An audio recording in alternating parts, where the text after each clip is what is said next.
আজ ঠান্ডা ওয়েদার, তাই বসে পড়েছি দুধ পুলি বানাবো। বাড়িতে গাই দোয়াল আছে, তাই চাল গুঁড়ো নিয়ে নিয়েছি, দুধ পুলি বানাবো। দেখো চাল গুঁড়ি আমার প্রয়োজন মতন আমার নিয়েছি, আর একটু নুন দিয়েছি, আর একটু গরম জল দিচ্ছি, দিয়ে থাসবো। গরম জল দিয়েছি, গরম জল দিয়ে থাসবো।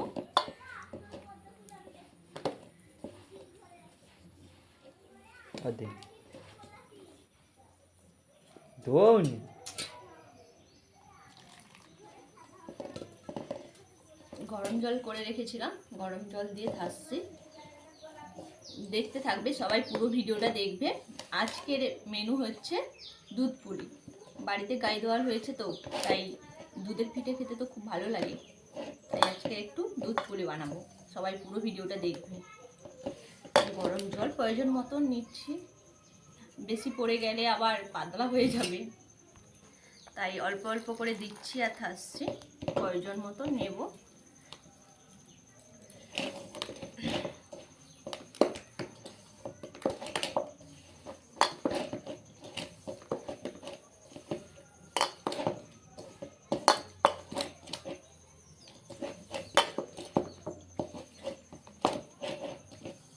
বেশি পড়ে গেলে পাতলা হয়ে যাবে। চালকে গরম জল দিয়ে মাখিয়ে ফাইনালি এমন হয়েছে চালের গুঁড়ো। তো আমি কিছুক্ষণ ঢাকনা দিয়ে রেখে দেব। ঢাকনা দিয়ে থাকলো কিছুক্ষণের জন্য। আজ আর যাব না উনুনে পিঠে বানাতে, আজ বানাবো বাড়িতে বসে গ্যাসে। যে ঝিরিঝিরি বৃষ্টি হচ্ছে, তো আমাদের বাড়ির উনুনটা একটু দূরে, তাই গ্যাসে বাড়িতে বসেই আজকে পিঠেটা বানাবো। তাই এই ছই করতে হবে, নারকেলের ছই বানাতে হবে, তাই একটু নুন পানমৌরি এটা নিয়ে নিয়েছি। কড়াই নারকেলকে ছই মারা হচ্ছে।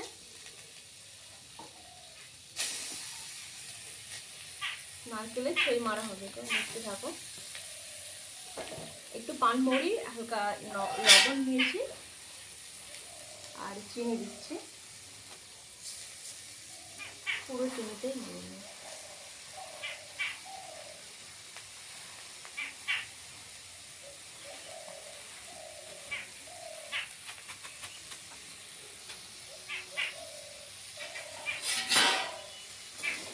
হালকা দেখো পিঠো।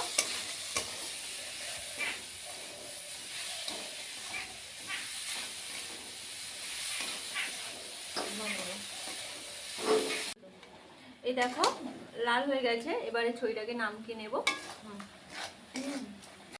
এই দেখো বন্ধুরা, পিঠে তৈরি হচ্ছে।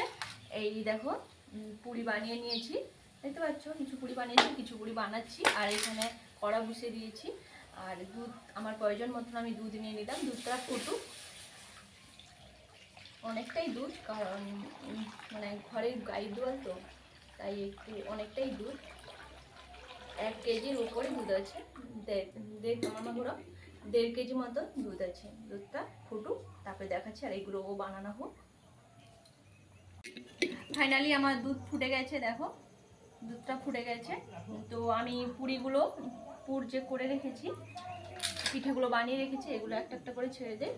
দুধ ফুটে গেছে, একটা একটা করে ছেড়ে দিচ্ছি।